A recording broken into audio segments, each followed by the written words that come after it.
এটা যে শেষ জামানের হাদিসে আছে আপনাকে বললে আপনি বিশ্বাস করবেন? আখিরুজ জামান কিয়ামতের আলামতের যতগুলো হাদিস আছে এর মধ্যে একটা এরকম হাদিস আমি পড়েছি যে শেষ জামানায় মেয়েদেরকে ধরা হবে, ওদের পেট কেটে ফেলা হবে।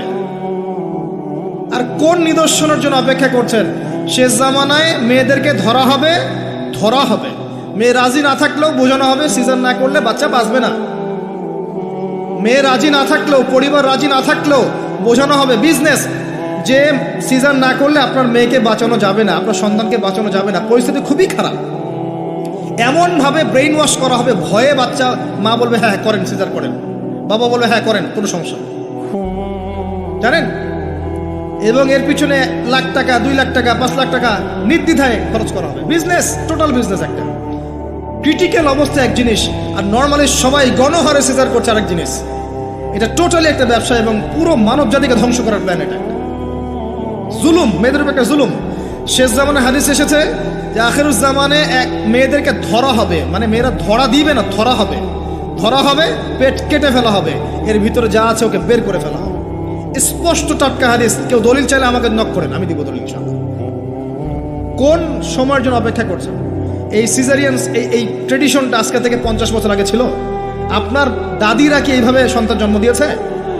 তাদের 11টা বাচ্চা হইতো, 12টা 15টা বাচ্চা হতো, আর আমার 1টা 2টাতেই সিজার লাগে। গরু ছাগলের বাচ্চা হয়, আমাদের বাচ্চা হইতে পারে না? সুবহানাল্লাহ, সুবহানাল্লাহ। ইভেন আমার ক্ষেত্রে এমন হয়েছিল। 12 ঘন্টার মধ্যে না করলে আপনার ওয়াইফকে বাঁচানো যাবে না। বললাম ওয়াইফ বাঁচবে, নর্মালি হবে, নর্মালি করবে।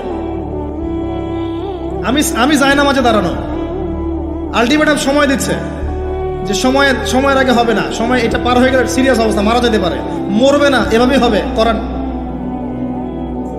এভাবেই হয়েছে। কি সমস্যা? মানুষকে ভয় দেখানো হয় এখানে। আমি এই কথাটা এই জন্য বললাম যে যারা পুরুষ আছেন আপনারা এবং যারা সন্তানের বাবা হচ্ছেন, আপনারা আপনাদের স্ত্রীদের জীবনটাকে এভাবে ধ্বংসের মুখে ঠেলে দিন না, ওদের এত জুলুম করেন না। আল্লাহ পাক প্রাকৃতিক নিয়ম দিয়েছেন, এভাবেই বাচ্চা হবে ইনশাআল্লাহ। ক্রিটিক্যাল অবস্থা এক জিনিস, একটা ক্রিটিক্যাল সিচুয়েশন হয়েছে তখন আপনি করতে পারেন, সেটা আলাদা বিষয়। নর্মালি এমন একটা ট্রেডিশন বানাচ্ছেন কেন? ঘরে ঘরে সিজার, কি দরকার আছে? আশ্চর্য একটা ব্যাপার, আশ্চর্য। এরপরে দেখবেন আরো 2 বছর তাকে এই বোঝা বয়ে বেড়াতে হয়। যাই হোক, হাদিসের মধ্যে আসেন, দাসী মনিবকে জন্ম দিবে, মানে দাস দাসীর মতো আচরণ করা হবে পিতামাতার সাথে। এটা এখনকার সাইন। আপনি এই বিশ্বের দিকে তাকান, দেখেন কি হচ্ছে। আরেকটা ব্যাখ্যা কি হতে পারে? এটা আমি এখন করতে পারবো। এই ব্যাখ্যা আজকে থেকে 500 বছর আগে করা সম্ভব ছিল না। সত্যি সত্যি দাসী মনিবকে জন্ম দিবে। কিভাবে? মনে করেন একটা রাষ্ট্রের নাম সিঙ্গাপুর। কি নাম? আচ্ছা, ওইখানকার মেয়েরা খুবই আধুনিক, ফ্যামিনিস্ট মানে হচ্ছে নারীবাদী, নারী পুরুষের কোনো ভেদাভেদ নাই, কাঁধে কাঁধ মিলিয়ে সব করবো, ওকে ফাইন। এখন তারা তাদের কেরিয়ারের পিছনে ছোটে, সকালবেলা উঠেই জব এবং চাকরি, কেরিয়ার ইত্যাদি ইত্যাদি। বিয়ে শাদী করেছে, ফর্মালিটিস করতে হয়। কেউ আবার ওই লিভ টুগেদার থাকে, কেউ মেয়েকে বিয়ে করে ইত্যাদি ইত্যাদি, কেউ ছেলেকে বিয়ে করে, এমনও চলছে এখন আর কি। তো কেউ আবার ভুল করে বিয়ে করে ফেলেছে, এখন সন্তান হয়ে গেছে, একটা সন্তানকে তো মানুষ করার সুযোগ নাই, সন্তানকে ডে কেয়ার সেন্টারে দিয়ে এসেছে। আবার কারো সন্তান নেয়ার মতো সময়ই নাই, কেরিয়ার নিয়ে ব্যস্ত। কথা বুঝতে পারছেন? সন্তান 7 মাস 9 মাস পেটে ধারণ করব, আবার এই সিজার বা নর্মাল ডেলিভারি, আরো 2 বছর কষ্ট ইত্যাদি ইত্যাদি। দরকার কি সন্তান নেওয়া? কি করা যায়? দরিদ্র দেশগুলো থেকে মেয়েকে হায়ার করা হয়। যেমন দরিদ্র দেশ মনে করেন যে আমাদের ধরেন মালদ্বীপ বা আমাদের শ্রীলঙ্কা বা আমাদের আফগানিস্তান বা আমাদের অন্য যেগুলো দরিদ্র কান্ট্রি আর কি, ইন্দোনেশিয়া থেকে বেশি নেওয়া হয়, যেগুলোর মাথা পিছু অনেক কম। আচ্ছা, একটা দরিদ্র দেশের মেয়েকে নিয়ে এসে একজন পুরুষ স্পার্ম মানে শুক্রাণু, তার যে শুক্রাণুটা আছে, এই শুক্রাণুটা বিশেষ পদ্ধতিতে ওই মেয়ের ওই ডিম্বাণুর সাথে মিলিত করে ইনজেক্ট করা হয়। আমি কি বুঝাতে পারছি? একটু বোঝার চেষ্টা করেন।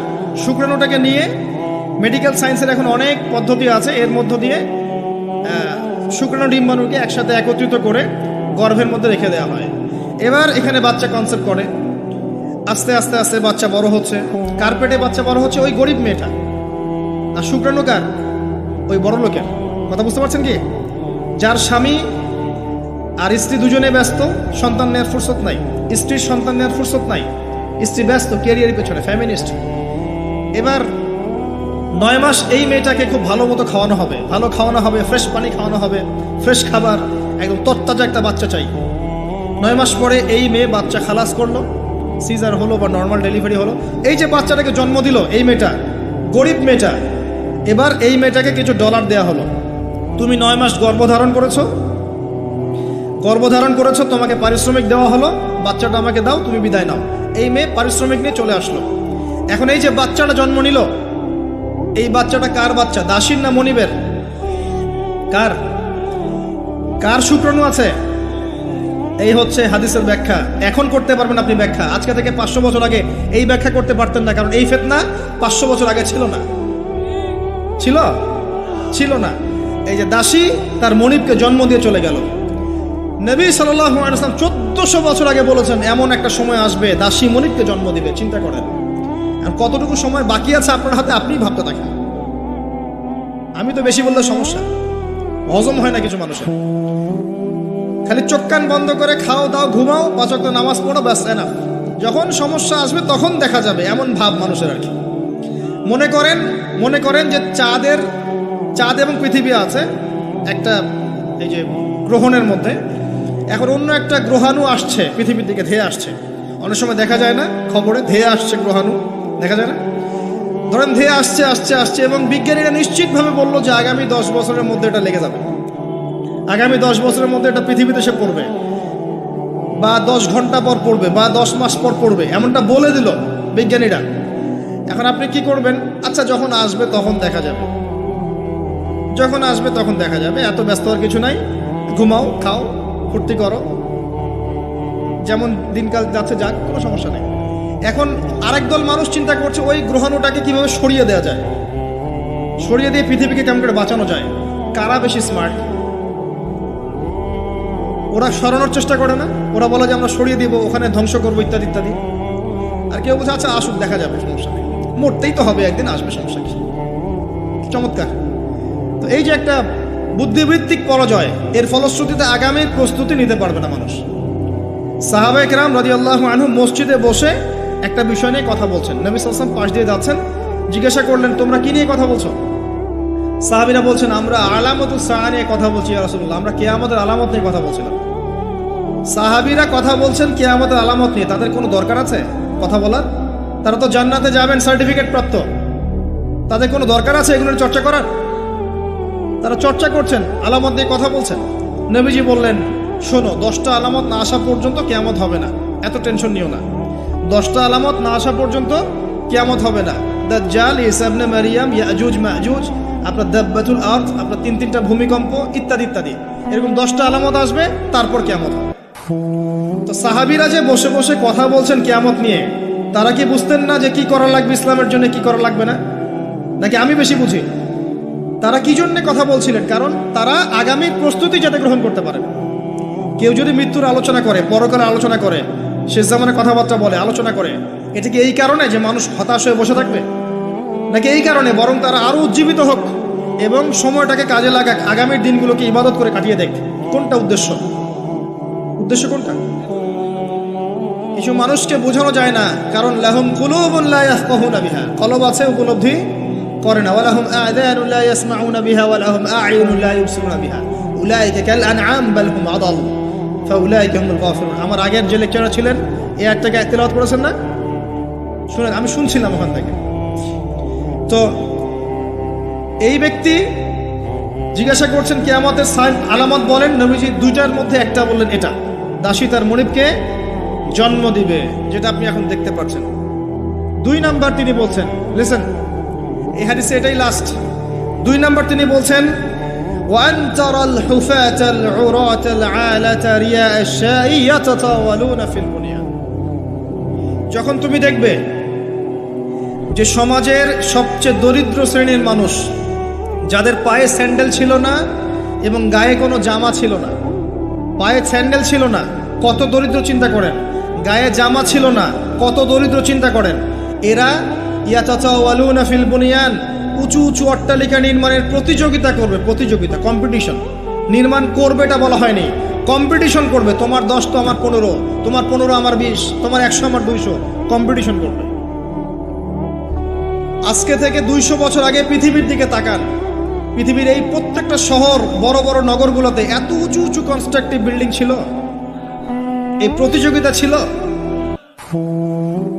সুবহানাল্লাহ। আর কোন সাইনের জন্য অপেক্ষা করছেন? এখন আপনাকে বলি, যে ব্যক্তির পায়ে স্যান্ডেল নাই, গায়ে জামা নাই, সে কিভাবে এটা করতে পারে? উত্তর দেন দেখি, কিভাবে সম্ভব বলেন? কে বলছেন? এক ভাই বলছেন সুদ। এক্স্যাক্টলি রাইট অ্যান্সার, সুদ। আপনি যান, সুদি লোন নেন, বিল্ডিং তোলেন এবং সারা জীবনের ঘানি টানতে থাকেন, লোনের ঘানি টানতে থাকেন, প্রতিযোগিতা করতে থাকেন। সুদের মধ্য দিয়ে বড় লোকের কোনো ক্ষতি হয় না, বড় লোক আরো ধনী হতে থাকে, সুদের মধ্য দিয়ে দরিদ্র আরো দরিদ্র হতে থাকে। ব্যাংক ওই যাকে লোন দিয়েছে ওর রক্ত চুষবে, আর এ যে লোন নিয়ে বাড়ি করেছে এ ভাড়াটিয়ে রক্ত চুষবে, আর ভাড়াটিয়ে ভাড়া দেওয়ার জন্য দুর্নীতির আশ্রয় নিবে, অসৎ পথে যাবে, সমাজের কাঠামোটা কলাপস করে ফেলবে। একটা প্রবলেমের সাথে আরো অনেক বিষয় জড়িত থাকে। 1 নাম্বার হচ্ছে রিবা, যার মধ্য দিয়ে এটা করা সম্ভব। আর 2 নাম্বার হচ্ছে কি? আত্মসাৎ। অন্যের সম্পদ অন্যায়ভাবে আত্মসাৎ করতে পারলে আপনি রাতারাতি এই পর্যায়ে যেতে পারবেন ইনশাল্লাহ। অন্য পদ্ধতি আছে? একজন মানুষ হালাল খেয়ে হালাল পথে থেকে খুব সহজ এরকম 10, 20, 50 তলা বিল্ডিং করা খুব সহজ? এত সহজ না, এত সহজ না। এই হাদিসে নবী সাল্লাল্লাহু আলাইহি ওয়াসাল্লাম এই 2টা আলামত বলেছেন। অন্যান্য হাদিসগুলো তিনি আরো অনেক কথা বলেছেন। ফর এক্সাম্পল, আমি কয়েকটা বলে শেষ করছি, বড় বড় কয়েকটা বলছি। ফর এক্সাম্পল, শিরিক বেড়ে যাবে। কি বেড়ে যাবে?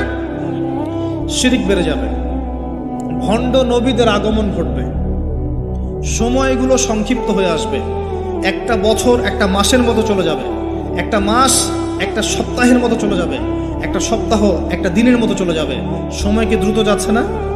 আপনি কি বুঝতে পারছেন সময় দ্রুত যাচ্ছে? চাঁদ দ্বিখণ্ডিত হয়ে যাবে। চাঁদ কিন্তু দ্বিখণ্ডিত হয়ে গেছে, চাঁদ দ্বিখণ্ডিত হয়ে গেছে। সূরা কমারের 1 নম্বর আয়াত পড়ে দেখেন। বেশি বেশি আল্লাহর গজব আসবে, মহামারী আসবে, ঝড়, জলোচ্ছ্বাস, প্রাকৃতিক দুর্যোগ বেশি বেশি আসতে থাকবে এবং এমন এমন সব রোগের আবির্ভাব ঘটবে যেগুলো কখনোই ছিল না পৃথিবীতে। এইডসের নাম মানুষ আগে শুনেছিল? HIV-র নাম মানুষ শুনেছে? এখন এইসব যে ভাইরাস চলছে এগুলোর নাম আগেকার জেনারেশন শুনেছিল কখনো? এরপরে যেগুলো আসবে সেগুলো আমরাও শুনি নাই, আমাদের পরের প্রজন্ম শুনবে। এটাই শেষ না, আরো আসবে। নবীজি আরো বলে গেছেন, বেশি থেকে বেশি মানুষ সুদ খাবে। যে ব্যক্তি সুদ থেকে দূরে থাকতে চাইবে তার গায়েও এসে সুদের ছিটা ফোঁটা লাগবে। মুসলিমদের মধ্যে বিভক্তি বেড়ে যাবে, আপোষে হানাহানি কাটাকাটি বেড়ে যাবে, হারাজ হত্যাকাণ্ড বেড়ে যাবে। এত বেশি হত্যাকাণ্ড হবে যে মানুষকে হত্যা করছে ও জানবে না কেন হত্যা করছি, যে নিহত হবে সেও বুঝবে না কেন আমাকে মারা হবে। প্রথম বিশ্বযুদ্ধের ইতিহাস একটা লেকচারে বলেছি, সেকেন্ড ওয়ার্ল্ড ওয়ারের ইতিহাসটা বলেছিলাম।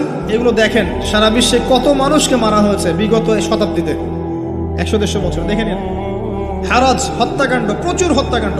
প্রথম ওয়ার্ল্ড ওয়ারেই মিনিমাম 3 থেকে 4 কোটি মানুষকে মারা হয়েছে। দ্বিতীয় ওয়ার্ল্ড ওয়ারে 7 থেকে 8 কোটি মানুষকে মারা হয়েছে। সামনে যেটা আসবে ওখানে দেখবেন পৃথিবীর 1/3 মানুষই শেষ। অপেক্ষা করতে থাকেন। আরো বলেছেন জেনা বাড়বে, জেনা ঘরে ঘরে জেনা থাকে। আরো বাড়বে পরকিয়া, ব্যভিচার, আপনার পারিবারিক কাঠামো ভেঙে যাবে, সমাজের বন্ধন বলে কিছু থাকবে না, ভেঙে যাবে। এটা তিরমিজিতে আছে এই হাদিসটা।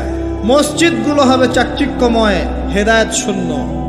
শেষ জামানে দেখেন মসজিদগুলো এক একটা তাজমহলের মতো, ভিতরে হেদায়েত নাই। ইসলামের খালি নাম থাকবে, মানুষ ইসলামের মূলনীতি থেকে সরে আসবে। কোরআনের খালি মাসহাফ থাকবে, মানুষ কোরআনের শিক্ষা থেকে সরে আসবে। মানুষ কোরআন পড়বে, কোরআনের মূল মেসেজগুলো, মূল নীতিগুলো ওর গলার নিচে নামবে না। হাদিস, মানুষ কোরআন পড়বে, কোরআনের শিক্ষাগুলো গলার ভিতরে ঢুকবে না। আছেন এখন আপনি দেখেন কত মানুষকে দেখবেন কোরআন পড়তে জানেই না অর্থ কি জিনিস। আর যদি কেউ বলে অর্থ পড়ার দিকে উৎসাহিত করে, অর্থ পড়া উচিত, অর্থের দিকে যান বলবে, ওকে আবার বিতর্কিত করা শুরু করে দিবে। মানুষকে তো উৎসাহ দেওয়া দরকার যে আপনারা অর্থ পড়েন, তাহলে কোরআনের মূল মেসেজটা বুঝতে পারবেন। একজন আলেমের কাজ কি? মানুষকে কোরআনের মূল মেসেজটা শিক্ষা দেয়া, উৎসাহিত করা। আপনি তেলাওয়াত করলে তো নাকি পাবেনই, অবশ্যই প্রত্যেক হরফে 10 টাকা পাবেন, কিন্তু তেলাওয়াত করলেই কি অর্থ বুঝতে পারবেন? অর্থ না বুঝলে কি ভিতরের কথাগুলো হজম করতে পারবেন, শিখতে পারবেন? এটা বোঝার জন্য কি লাগে ভাই? সামান্য কমন সেন্স যথেষ্ট। নবীজি বলেছেন জেনা বাড়বে এবং নারীদের সংখ্যা বাড়বে, মেয়েদের সংখ্যা বাড়বে, মেয়েদের সংখ্যা বাড়তে থাকবে। এমন একটা সময় আসবে প্রত্যেক একজন পুরুষের জন্য 40 জন মহিলার দায়িত্ব চলে আসবে। স্ত্রী না ভাই, এত খুশি হওয়ার দরকার নাই, স্ত্রী কথা বলা হয়নি। 40 জন মহিলার দায়িত্ব চলে আসবে। আপনার মা, বোন, খালা, ফুফু সব মিলে দেখবেন 40টা ফ্যামিলি আপনাকে টানতে হচ্ছে, আপনি একজন পুরুষ। আস্তে আস্তে এগুলো বাড়ছে না? বাড়ছে। মহিলারা পুরুষদের পোশাক পরবে আর পুরুষেরা মহিলার পোশাক পরবে, এটা বড় সাইন। আরেকটা সাইন আছে যে মহিলারা এমন পোশাক পরে রাস্তাঘাটে ঘুরবে যেই পোশাক পরেও তারা নগ্ন থাকবে। নিসাউন কাসিয়াতুন আরিয়াহ মুইলাতুন মামিলাত। আখিরুজ জামানে এক শ্রেণীর নারী বের হবে যারা পোশাক পরেও নগ্ন থাকবে, অন্যকে আকৃষ্ট করবে, অন্যর দিকে নিজেও আকৃষ্ট হবে। আপনাদের এখানে এই ট্রেডিশন নাই? বলতে থাকলে ভাই রাত শেষ হয়ে যাবে, আমি আলোচনা গুটিয়ে নেওয়ার চেষ্টা করছি। মূল কথা হচ্ছে ভাই যে আলামাতুস সাআ নিয়ে কথা বললে অনেক কথা বলা যায়। মূল বিষয়টা হচ্ছে আমাদের ইসলাম, ইসলামের বেজ, ইসলামের পিলার। মূল বিষয় হচ্ছে ঈমান, মূল বিষয় হচ্ছে ইহসান এবং আগামীর বিশ্ব সম্পর্কে সচেতনতা।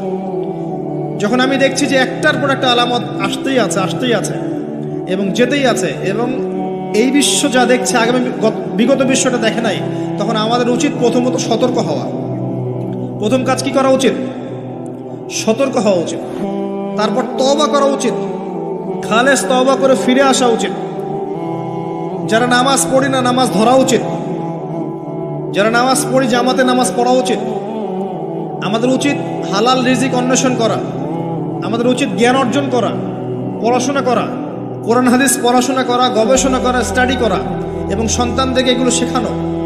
আমাদের উচিত মানব সেবায় কাজ করা, উচিত আদর্শ পরিবার গঠন করার চেষ্টা করা, যুব সমাজকে দিনের ভালো ভালো কথাগুলো বলা, ওদেরকে হারাম পথ থেকে ফিরিয়ে আনার চেষ্টা করা, মা বোনদেরকে পর্দা রাখার চেষ্টা করা এবং আমাদের কাছে যতটুকু সামর্থ্য আছে আমাদের জানমাল, সময়, শ্রম, কথা, আমাদের কলম ইত্যাদি এগুলোকে দিয়ে দিন ইসলামের খেদমত করার চেষ্টা করা, যাতে আগামী দিনে যে বিশ্বটা আসবে ওই বিশ্বে আমাদের সন্তানরা ইসলাম নিয়ে বাঁচতে পারে। এটাই তো হওয়া উচিত। এর চেয়ে বেশি আমাদের কি করার আছে? আল্লাহ পাক আমাদের সবাইকে ইসলামের এই কাজগুলোকে করার তৌফিক দান করুন এবং আখিরুজ জামান সম্পর্কে সচেতন থাকার তৌফিক দান করুন। এবার এই ব্যক্তি চলে যাচ্ছেন, শেষ করি। কোন ব্যক্তি ভাই? সাদা ব্যক্তি, হ্যাঁ। এই ব্যক্তি চলে যাচ্ছেন আর উমর রাদিয়াল্লাহু আনহু পাশে বসে আছেন। তিনি বলছেন ফালাবিস্তু মালিয়ান, আমি চুপচাপ বসে থাকলাম। এই ব্যক্তি উঠে চলে গেল। সাহাবায়ে কেরাম বসে থাকলাম চুপচাপ, যেন গাধের মধ্যে পাখি বসে আছে। এবার নবী সাল্লাল্লাহু আলাইহি ওয়াসাল্লাম কিছুক্ষণ চুপচাপ বসে থাকলেন মাথা নিচু করে। এবার তিনি বললেন, ইয়া উমর, হে উমর, আতাদরি মান সাইল, তুমি কি জানো এই যে ব্যক্তি প্রশ্ন করতে এসেছিল, এই ব্যক্তি কে ছিল? ওমর, তুমি কি জানো? ওমর ইবনে খাত্তাব বলছেন, আল্লাহু ওয়া রাসূলুহু আ'লাম, আল্লাহ এবং তার রাসূল ভালো জানেন কে ছিল, আমি তো জানি না। তখন নবী সাল্লাল্লাহু আলাইহি ওয়াসাল্লাম বলছেন, ইন্নাহু জিবরিল, এই ব্যক্তি ছিল জিবরাইল আলাইহিস সালাম। সুবহানাল্লাহ। আতাকুম ইউআল্লিমুকুম দীনাকুম, তিনি এসেছিলেন তোমাদেরকে তোমাদের দ্বীন ইসলাম শেখাতে। কি জন্য এসেছিলেন? প্রশ্নোত্তরের মাধ্যমে তোমাদেরকে তোমাদের দ্বীন ইসলাম শেখাতে এসেছেন। জিবরাইল আলাইহিস সালাম মাটিতে এসেছেন মানুষের রূপ ধরে। পৃথিবীতে ইতিহাসে একবারই তিনি জনসমক্ষে এসেছেন, সবার সামনে মানুষের রূপ ধরে। অন্য সময় জনসমক্ষে আসেন নাই। নবী সাল্লাল্লাহু আলাইহি ওয়াসাল্লামের কাছে একা একা এসেছেন, কিন্তু সবার সামনে পাবলিকলি একবার এসেছেন। এই হাদিসটার নাম হাদিসে জিবরিল। মিশকাতে আছে, সহিহ মুসলিমের মধ্যেও আছে, 2 নম্বর এবং 9 নম্বর হাদিস, দেখে নিয়েন। তোমাদেরকে তোমাদের দ্বীন শেখাতে এসেছেন। তাহলে দ্বীনের মধ্যে মূল বিষয়গুলো কি? 1 নম্বর ইসলামের পিলার কি কি, 2 নম্বর ঈমানের পিলারগুলো কি কি, 3 নম্বর ইহসান কি জিনিস, এবং 4 নম্বর শেষ জামানা সম্পর্কে সচেতনতা। এগুলো কি ইসলামের অংশ না? তোমাদেরকে তোমাদের দ্বীন শেখাতে এসেছেন। 4টা প্রশ্নকে আপনি যদি পার্সেন্টেজ করেন, এক একটা প্রশ্ন হচ্ছে 25% করে, তাই না? 100%-এর 25% করে। তার মানে শেষ জামানা সম্পর্কে সচেতন থাকাটা আপনার দিনের মধ্যে 25%। আল্লাহ পাক আমাদেরকে সচেতন হওয়ার তৌফিক দান করুন। আমরা দোয়া করি আল্লাহ পাক আমাদের সবাইকে দিনের সঠিক জ্ঞান অর্জন করার তৌফিক দান করুন, ইসলামের মূল বিষয়গুলোকে মেনে চলার তৌফিক দান করুন, ইসলামের দাওয়াত মানুষের কাছে পৌঁছানোর তৌফিক দান করুন। আল্লাহ পাক আমাদেরকে পরিপূর্ণ মুমিন বানিয়ে দেখ, ইমানদার বানিয়ে দেখ। আল্লাহ পাক আমাদেরকে ইহসান দান করুন যেন আমরা প্রত্যেকটা মুহূর্তে সচেতন থাকতে পারি আল্লাহ আমাকে দেখছেন। আল্লাহ পাক শেষ জামানার এই ফিতনাময় পরিবেশে ঈমান আমল নিয়ে চলার জন্যে আমাদেরকে জ্ঞান, আমাদেরকে আমল, আদর্শ পরিবার, হালাল রিজিক এবং তাসকি আত্মশুদ্ধি আল্লাহ পাক আমাদেরকে দান করুন, আমিন। আকুলু কাউলি হাযা আস্তাগফিরুল্লাহ লি ওয়া লাকুম ওয়া লিসাইল মুসলিমিন। বারাকাল্লাহু লানা ওয়া লাকুম বিল আয়াতিল হাকীম ইন্নাহু তাআলা জাওয়াদুন কারীম বারর গফুর রহিম। সবাই দোয়া পড়ি আমরা, বলেন সুবহানাকা আল্লাহুম্মা ওয়া বিহামদিকা আশহাদু আল লা ইলাহা ইল্লা আনতা আস্তাগফিরুকা ওয়া আতুবু ইলাইক। আসসালামু আলাইকুম ওয়া রাহমাতুল্লাহি ওয়া বারাকাতুহু। এটা যে শেষ জামানার হাদিসে আছে আপনাকে বললে আপনি বিশ্বাস করবেন? আখিরুজ জামান কিয়ামতের আলামতের যতগুলো হাদিস আছে এর মধ্যে একটা এরকম হাদিস আমি পড়েছি যে শেষ জামানায় মেয়েদেরকে ধরা হবে, ওদের পেট কেটে ফেলা হবে। আর কোন নিদর্শনের জন্য অপেক্ষা করছেন? শেষ জামানায় মেয়েদেরকে ধরা হবে, ধরা হবে। মেয়ে রাজি না থাকলেও বোঝানো হবে, সিজন না করলে বাচ্চা বাঁচবে না। মেয়ে রাজি না থাকলেও, পরিবার রাজি না থাকলেও বোঝানো হবে বিজনেস যে সিজন না করলে আপনার মেয়েকে বাঁচানো যাবে না, আপনার সন্তানকে বাঁচানো যাবে না, পরিস্থিতি খুবই খারাপ। এমনভাবে ব্রেইন ওয়াশ করা হবে, ভয়ে বাচ্চা, মা বলবে হ্যাঁ করেন, সিজার করেন, বাবা বলবে হ্যাঁ করেন, কোনো সমস্যা নেই, জানেন। এবং এর পিছনে লাখ টাকা, 2 লাখ টাকা, 5 লাখ টাকা নির্দ্বিধায় খরচ করা হবে। বিজনেস, টোটাল বিজনেস একটা ক্রিটিক্যাল অবস্থা এক জিনিস, আর নর্মালি সবাই গণহারে সিজার করছে আরেক জিনিস। এটা টোটালি একটা ব্যবসা এবং পুরো মানব জাতিকে ধ্বংস করার প্ল্যান। এটা জুলুম, মেয়েদের উপর একটা জুলুম। শেষ জামানে হাদিস এসেছে যে আখিরুজ জামানে মেয়েদেরকে ধরা হবে, মানে মেয়েরা ধরা দিবে না, ধরা হবে, ধরা হবে, পেট কেটে ফেলা হবে, এর ভিতরে যা আছে ওকে বের করে ফেলা হবে। স্পষ্ট টাটকা হাদিস। কেউ দলিল চাইলে আমাকে নক করেন, আমি দিব দলিল ইনশাআল্লাহ। কোন সময়ের জন্য অপেক্ষা করছেন? এই সিজারিয়ানস, এই ট্রেডিশনটা আজকে থেকে 50 বছর আগে ছিল। আপনার দাদিরা কি এইভাবে সন্তান জন্ম দিয়েছে? তাদের 11টা বাচ্চা হইতো, 12টা 15টা বাচ্চা হতো, আর আমার 1টা 2টাতেই সিজার লাগে। গরু ছাগলের বাচ্চা হয়, আমাদের বাচ্চা হইতে পারে না? সুবহানাল্লাহ, সুবহানাল্লাহ। ইভেন আমার ক্ষেত্রে এমন হয়েছিল। 12 ঘন্টার মধ্যে না করলে আপনার ওয়াইফকে বাঁচানো যাবে না। বললাম ওয়াইফ বাঁচবে, নর্মালি হবে, নর্মালি করবে।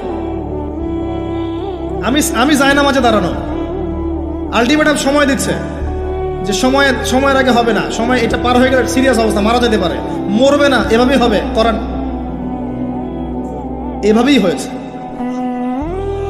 এভাবেই হয়েছে। কি সমস্যা?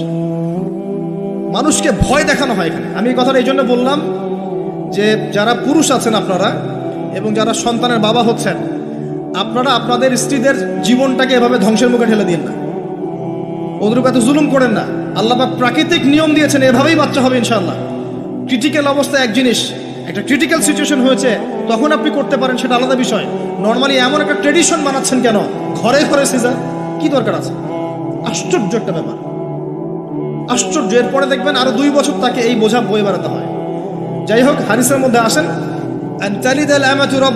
দাসী মনিবকে জন্ম দিবে, মানে দাস দাসীর মতো আচরণ করা হবে পিতামাতার সাথে। এটা এখনকার সাইন। আপনি এই বিশ্বের দিকে তাকান, দেখেন কি হচ্ছে। আরেকটা ব্যাখ্যা কি হতে পারে? এটা আমি এখন করতে পারবো, এই ব্যাখ্যা আজকে থেকে 500 বছর আগে করা সম্ভব ছিল না। সত্যি সত্যি দাসী মনিবকে জন্ম দিবে। কিভাবে? মনে করেন একটা রাষ্ট্রের নাম সিঙ্গাপুর। কি নাম? আচ্ছা, ওইখানকার মেয়েরা খুবই আধুনিক, ফেমিনিস্ট। ফেমিনিস্ট মানে হচ্ছে নারীবাদী, নারী পুরুষের কোনো ভেদাভেদ নাই, কাঁধে কাঁধ মিলিয়ে সব করবো, ওকে ফাইন। এখন তারা তাদের কেরিয়ারের পিছনে ছোটে, সকালবেলা উঠেই জব এবং চাকরি, কেরিয়ার ইত্যাদি ইত্যাদি। বিয়ে শাদী করেছে, ফর্মালিটিস করতে হয়। কেউ কেউ আবার ওই লিভ টুগেদার থাকে, কেউ কেউ মেয়েকে বিয়ে করে ইত্যাদি ইত্যাদি, কেউ ছেলেকে বিয়ে করে, এমনও চলছে এখন আর কি। তো কেউ কেউ আবার ভুল করে বিয়ে করে ফেলেছে, এখন সন্তান হয়ে গেছে, একটা সন্তানকে তো মানুষ করার সুযোগ নাই, সন্তানকে ডে কেয়ার সেন্টারে দিয়ে এসেছে। আবার কারো কারো সন্তান নেয়ার মতো সময়ই নাই, ক্যারিয়ার নিয়ে ব্যস্ত। কথা বুঝতে পারছেন? সন্তান 7 মাস 9 মাস পেটে ধারণ করব, আবার এই সিজার বা নর্মাল ডেলিভারি, আরো 2 বছর কষ্ট ইত্যাদি ইত্যাদি। দরকার কি সন্তান নেওয়া? কি করা যায়? দরিদ্র দেশগুলো থেকে মেয়েকে হায়ার করা হয়। যেমন দরিদ্র দেশ মনে করেন যে আমাদের ধরেন মালদ্বীপ বা আমাদের শ্রীলঙ্কা বা আমাদের আফগানিস্তান বা আমাদের অন্যান্য যেগুলো দরিদ্র কান্ট্রি আর কি, ইন্দোনেশিয়া থেকে বেশি নেওয়া হয়, যেগুলোর মাথা পিছু অনেক কম। আচ্ছা, একটা দরিদ্র দেশের মেয়েকে নিয়ে এসে একজন পুরুষ স্পার্ম মানে শুক্রাণু, তার যে শুক্রাণুটা আছে এই শুক্রাণুটা বিশেষ পদ্ধতিতে ওই মেয়ের ওই ডিম্বাণুর সাথে মিলিত করে ইনজেক্ট করা হয়। আমি কি বোঝাতে পারছি? একটু বোঝার চেষ্টা করেন। শুক্রাণুটাকে নিয়ে মেডিকেল সায়েন্সের এখন অনেক পদ্ধতি আছে, এর মধ্য দিয়ে শুক্রাণু ডিম্বাণুকে একসাথে একত্রিত করে গর্ভের মধ্যে রেখে দেওয়া হয়। এবার এখানে বাচ্চা কনসেপ্ট করে, আস্তে আস্তে আস্তে বাচ্চা বড় হচ্ছে। কার পেটে বাচ্চা বড় হচ্ছে? ওই গরিব মেয়েটা। আর শুক্রাণু কার? ওই বড় লোকের। কথা বুঝতে পারছেন কি? যার স্বামী আর স্ত্রী দুজনে ব্যস্ত, সন্তান নেওয়ার ফুরসত নাই, স্ত্রীর সন্তান নেওয়ার ফুরসত নাই, স্ত্রী ব্যস্ত ক্যারিয়ারের পেছনে, ফ্যামিনিস্ট। এবার 9 মাস এই মেয়েটাকে খুব ভালো মতো খাওয়ানো হবে, ভালো খাওয়ানো হবে, ফ্রেশ পানি খাওয়ানো হবে, ফ্রেশ খাবার, একদম তরতাজা একটা বাচ্চা চাই। 9 মাস পরে এই মেয়ে বাচ্চা খালাস করলো, সিজার হলো বা নর্মাল ডেলিভারি হলো। এই যে বাচ্চাটাকে জন্ম দিল এই মেয়েটা, গরিব মেয়েটা, এবার এই মেয়েটাকে কিছু ডলার দেয়া হলো। তুমি 9 মাস গর্ভধারণ করেছো, তোমাকে পারিশ্রমিক দেওয়া হলো, বাচ্চাটা আমাকে দাও, তুমি বিদায় নাও। এই মেয়ে পারিশ্রমিক নিয়ে চলে আসলো। এখন এই যে বাচ্চাটা জন্ম নিল, এই বাচ্চাটা কার বাচ্চা? দাসীর না মনিবের? কার শুক্রাণু আছে? এই হচ্ছে হাদিসের ব্যাখ্যা। এখন করতে পারবেন আপনি ব্যাখ্যা, আজকে থেকে 500 বছর আগে এই ব্যাখ্যা করতে পারতেন না, কারণ এই ফিতনা 500 বছর আগে ছিল না। এই যে দাসী তার মনিবকে জন্ম দিয়ে চলে গেল। নবী সাল্লাল্লাহু আলাইহি ওয়াসাল্লাম 1400 বছর আগে বলেছেন এমন একটা সময় আসবে দাসী মনিবকে জন্ম দিবে। চিন্তা করেন আর কতটুকু সময় বাকি আছে আপনার হাতে, আপনি ভাবতে থাকেন। আমি তো বেশি বললে সমস্যা, হজম হয় না কিছু মানুষের। খালি চোখ কান বন্ধ করে খাও দাও ঘুমাও, 5 ওয়াক্ত নামাজ পড়ো, ব্যাস এনাফ। যখন সমস্যা আসবে তখন দেখা যাবে, এমন ভাব মানুষের আর কি। মনে করেন যে চাঁদ এবং পৃথিবী আছে একটা এই যে গ্রহণের মধ্যে। এখন অন্য একটা গ্রহাণু আসছে পৃথিবীর দিকে, ধেয়ে আসছে। অনেক সময় দেখা যায় না খবরে, ধেয়ে আসছে গ্রহাণু, দেখা যায় না? ধরেন ধেয়ে আসছে এবং বিজ্ঞানীরা নিশ্চিতভাবে বললো যে আগামী 10 বছরের মধ্যে এটা লেগে যাবে, আগামী 10 বছরের মধ্যে এটা পৃথিবীতে এসে পড়বে, বা 10 ঘন্টা পর পড়বে, বা 10 মাস পর পড়বে, এমনটা বলে দিল বিজ্ঞানীরা। এখন আপনি কি করবেন? আচ্ছা যখন আসবে তখন দেখা যাবে, এত ব্যস্ত হওয়ার কিছু নাই, ঘুমাও খাও ফুর্তি করো, যেমন দিনকাল যাচ্ছে যাক, কোনো সমস্যা নেই। এখন আরেক দল মানুষ চিন্তা করছে ওই গ্রহাণুটাকে কিভাবে সরিয়ে দেওয়া যায়, সরিয়ে দিয়ে পৃথিবীকে কেমন করে বাঁচানো যায়। কারা বেশি স্মার্ট? ওরা সরানোর চেষ্টা করে না, ওরা বলে যে আমরা সরিয়ে দিব, ওখানে ধ্বংস করবো ইত্যাদি ইত্যাদি। আর কেউ বলছে আচ্ছা আসুক দেখা যাবে, সমস্যা নেই, মরতেই তো হবে একদিন, আসবে, সমস্যা কি। চমৎকার। তো এই যে একটা বুদ্ধিবৃত্তিক পরাজয়, এর ফলশ্রুতিতে আগামীর প্রস্তুতি নিতে পারবে না মানুষ। সাহাবায়ে কেরাম রাদিয়াল্লাহু আনহুম মসজিদে বসে একটা বিষয় নিয়ে কথা বলছেন, নবী সাল্লাল্লাহু আলাইহি ওয়াসাল্লাম পাশ দিয়ে যাচ্ছেন, জিজ্ঞাসা করলেন তোমরা কি নিয়ে কথা বলছো? সাহাবীরা বলছেন আমরা আলামতুস সাআ নিয়ে কথা বলছি ইয়া রাসূলুল্লাহ, আমরা কিয়ামতের আলামত নিয়ে কথা বলছিলাম। সাহাবীরা কথা বলছেন কিয়ামতের আলামত নিয়ে, তাদের কোনো দরকার আছে কথা বলার? তারা তো জান্নাতে যাবেন সার্টিফিকেট প্রাপ্ত, তাদের কোনো দরকার আছে এগুলোর চর্চা করার? তারা চর্চা করছেন, আলামত নিয়ে কথা বলছেন। নবীজি বললেন শোনো, 10টা আলামত না আসা পর্যন্ত কিয়ামত হবে না, এত টেনশন নিও না। 10টা আলামত না আসা পর্যন্ত কিয়ামত হবে না। দাজ্জাল, ঈসা ইবনে মারইয়াম, ইয়াজুজ মাজুজ, আপনার দাব্বাতুল আরদ, আপনার 3টা ভূমিকম্প ইত্যাদি ইত্যাদি, এরকম 10টা আলামত আসবে, তারপর কিয়ামত হবে। তো সাহাবীরা যে বসে বসে কথা বলছেন কিয়ামত নিয়ে, তারা কি বুঝতেন না যে কি করা লাগবে ইসলামের জন্য, কি করা লাগবে না? নাকি আমি বেশি বুঝি? তারা কি জন্য কথা বলছিলেন? কারণ তারা আগামী প্রস্তুতি যাতে গ্রহণ করতে পারে। কেউ যদি মৃত্যুর আলোচনা করে, পরকালের আলোচনা করে, শেষ জামানের কথাবার্তা বলে, আলোচনা করে, এটা কি এই কারণে যে মানুষ হতাশ হয়ে বসে থাকবে, নাকি এই কারণে বরং তারা আরো উজ্জীবিত হোক এবং সময়টাকে কাজে লাগাক, আগামীর দিনগুলোকে ইবাদত করে কাটিয়ে দেখ? কোনটা উদ্দেশ্য কোনটা? কিছু মানুষকে বোঝানো যায় না, কারণ লাহুম কুলুবুন লা ইয়াফকাহুনা বিহা, কলব আছে উপলব্ধি করে না, ওয়া লাহুম আযানুন লা ইয়াসমাউনা বিহা ওয়া লাহুম আ'য়ুনুন লা ইবসিরুনা বিহা, উলাইকা কাল আনআম বাল হুম আদাল ফাউলাইকা হুমুল গাফিরুন। আমার আগের যে লেকচারার ছিলেন এই আয়াতটাকে তেলাওয়াত করেছেন না? শুনেন, আমি শুনছিলাম ওখান থেকে। তো এই ব্যক্তি জিজ্ঞাসা করছেন কিয়ামতের সাইন আলামত বলেন। নবীজি দুইটার মধ্যে একটা বললেন, এটা দাসী তার মনিবকে জন্ম দিবে, যেটা আপনি এখন দেখতে পাচ্ছেন। 2 নাম্বার তিনি বলছেন, লিসেন, এই হাদিসে এটাই লাস্ট। 2 নাম্বার তিনি বলছেন وأن ترى الحفاة العراة العالة رياء الشاء يتطاولون في البنيان। যখন তুমি দেখবে যে সমাজের সবচেয়ে দরিদ্র শ্রেণীর মানুষ, যাদের পায়ে স্যান্ডেল ছিল না এবং গায়ে কোনো জামা ছিল না, পায়ে স্যান্ডেল ছিল না, কত দরিদ্র চিন্তা করেন, গায়ে জামা ছিল না, কত দরিদ্র চিন্তা করেন, এরা ইয়াতাতাওয়ালুনা ফিল বুনিয়ান, উঁচু উঁচু অট্টালিকা নির্মাণের প্রতিযোগিতা করবে। প্রতিযোগিতা, কম্পিটিশন। নির্মাণ করবে এটা বলা হয়নি, কম্পিটিশন করবে। তোমার 10 তো আমার 15, তোমার 15 আমার 20, তোমার 100 আমার 200, কম্পিটিশন করবে।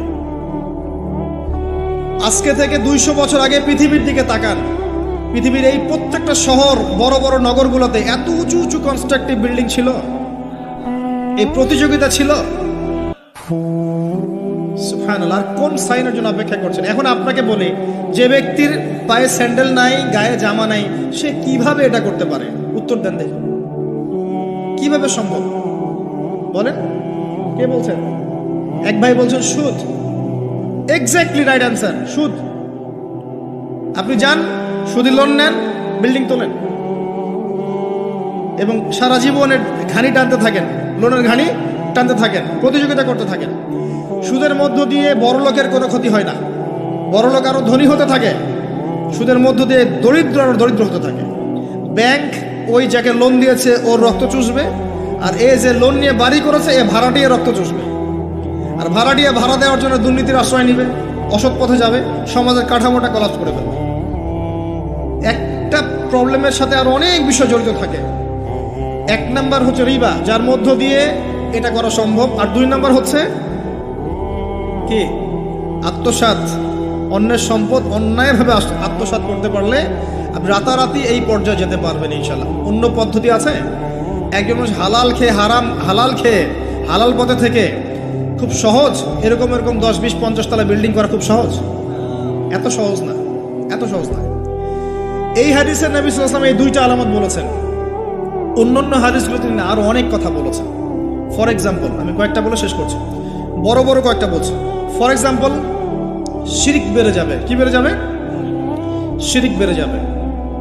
ভণ্ড নবীদের আগমন ঘটবে, সময়গুলো সংক্ষিপ্ত হয়ে আসবে। একটা বছর একটা মাসের মতো চলে যাবে, একটা মাস একটা সপ্তাহের মতো চলে যাবে, একটা সপ্তাহ একটা দিনের মতো চলে যাবে। সময় কি দ্রুত যাচ্ছে না? আপনি কি বুঝতে পারছেন সময় দ্রুত যাচ্ছে? চাঁদ দ্বিখণ্ডিত হয়ে যাবে। চাঁদ কিন্তু দ্বিখণ্ডিত হয়ে গেছে, চাঁদ দ্বিখণ্ডিত হয়ে গেছে।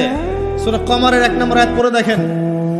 বেশি বেশি আল্লাহর গজব আসবে, মহামারী আসবে, ঝড়, জলোচ্ছ্বাস, প্রাকৃতিক দুর্যোগ বেশি বেশি আসতে থাকবে এবং এমন এমন সব রোগের আবির্ভাব ঘটবে যেগুলো কখনোই ছিল না পৃথিবীতে।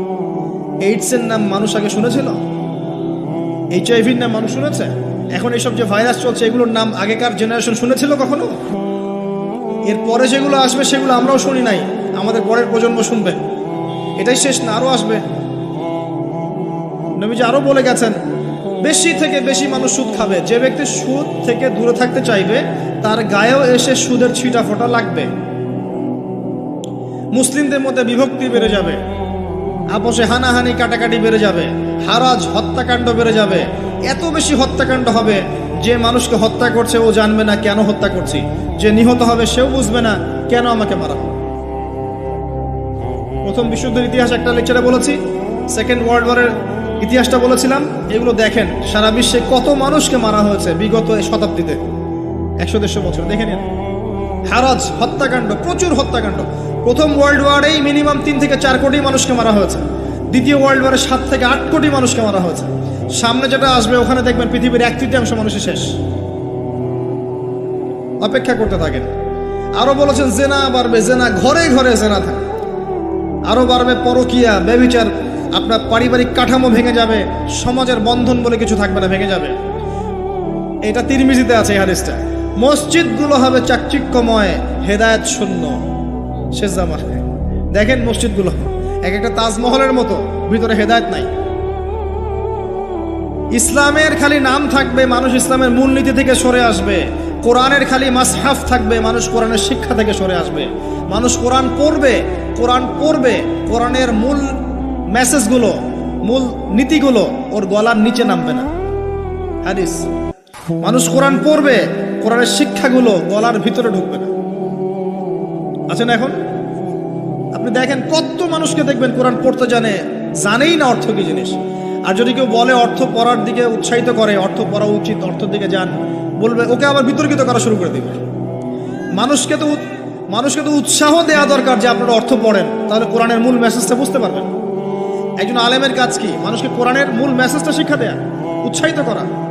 আপনি তেলাওয়াত করলে তো নেকি পাবেনই, অবশ্যই প্রত্যেক হরফে 10 নেকি পাবেন, কিন্তু তেলাওয়াত করলেই কি অর্থ বুঝতে পারবেন?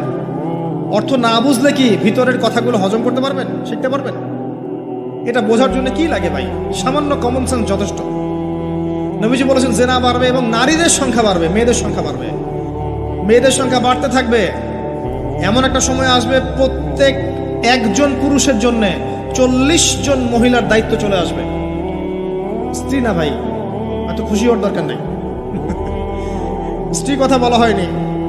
40 জন মহিলার দায়িত্ব চলে আসবে। আপনার মা, বোন, খালা, ফুফু সব মিলে দেখবেন 40টা ফ্যামিলি আপনাকে টানতে হচ্ছে, আপনি একজন পুরুষ। আস্তে আস্তে এগুলো বাড়ছে না? বাড়ছে। মহিলারা পুরুষদের পোশাক পরবে আর পুরুষেরা মহিলার পোশাক পরবে, এটা বড় সাইন। আরেকটা সাইন আছে যে মহিলারা এমন পোশাক পরে রাস্তাঘাটে ঘুরবে যেই পোশাক পরেও তারা নগ্ন থাকবে। নিসাউন কাসিয়াতুন আরিয়াহ মুইলাতুন মামিলাত। আখিরুজ জামানে এক শ্রেণীর নারী বের হবে যারা পোশাক পরেও নগ্ন থাকবে, অন্যকে আকৃষ্ট করবে, অন্যর দিকে নিজেও আকৃষ্ট হবে। আপনাদের এখানে এই ট্রেডিশন নাই? বলতে থাকলে ভাই রাত শেষ হয়ে যাবে, আমি আলোচনা গুটিয়ে নেওয়ার চেষ্টা করছি। মূল কথা হচ্ছে ভাই যে আলামাতুস সাআ নিয়ে কথা বললে অনেক কথা বলা যায়। মূল বিষয়টা হচ্ছে আমাদের ইসলামের বেজ, ইসলামের পিলার। মূল বিষয় হচ্ছে ঈমান, মূল বিষয় হচ্ছে ইহসান এবং আগামীর বিশ্ব সম্পর্কে সচেতনতা। যখন আমি দেখছি যে একটার পর একটা আলামত আসতেই আছে এবং যেতেই আছে, এবং এই বিশ্ব যা দেখছে আগামী বিগত বিশ্বটা দেখে নাই, তখন আমাদের উচিত প্রথমত সতর্ক হওয়া। প্রথম কাজ কি করা উচিত? সতর্ক হওয়া উচিত। তারপর তওবা করা উচিত, খালেস তওবা করে ফিরে আসা উচিত। যারা নামাজ পড়ি না, নামাজ ধরা উচিত। যারা নামাজ পড়ি, জামাতে নামাজ পড়া উচিত। আমাদের উচিত হালাল রিজিক অন্বেষণ করা। আমাদের উচিত জ্ঞান অর্জন করা, পড়াশোনা করা, কোরআন হাদিস পড়াশোনা করা, গবেষণা করা, স্টাডি করা এবং সন্তানদেরকে এগুলো শেখানো।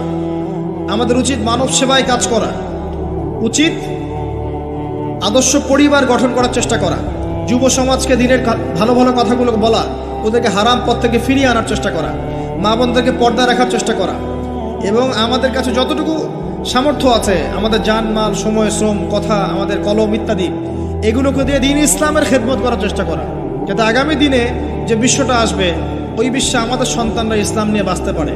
এটাই তো হওয়া উচিত। এর চেয়ে বেশি আমাদের কি করার আছে? আল্লাহ পাক আমাদের সবাইকে ইসলামের এই কাজগুলোকে করার তৌফিক দান করুন এবং আখিরুজ জামান সম্পর্কে সচেতন থাকার তৌফিক দান করুন। এবার এই ব্যক্তি চলে যাচ্ছেন, শেষ করি। কোন ব্যক্তি ভাই? সাদা ব্যক্তি, হ্যাঁ। এই ব্যক্তি চলে যাচ্ছেন আর উমর রাদিয়াল্লাহু আনহু পাশে বসে আছেন। তিনি বলছেন ফালাবিস্তু মালিয়ান, আমি চুপচাপ বসে থাকলাম। এই ব্যক্তি উঠে চলে গেল। সাহাবায়ে কেরাম বসে থাকলাম চুপচাপ, যেন গাধের মধ্যে পাখি বসে আছে। এবার নবী সাল্লাল্লাহু আলাইহি ওয়াসাল্লাম কিছুক্ষণ চুপচাপ বসে থাকলেন, মাথা নিচু করে।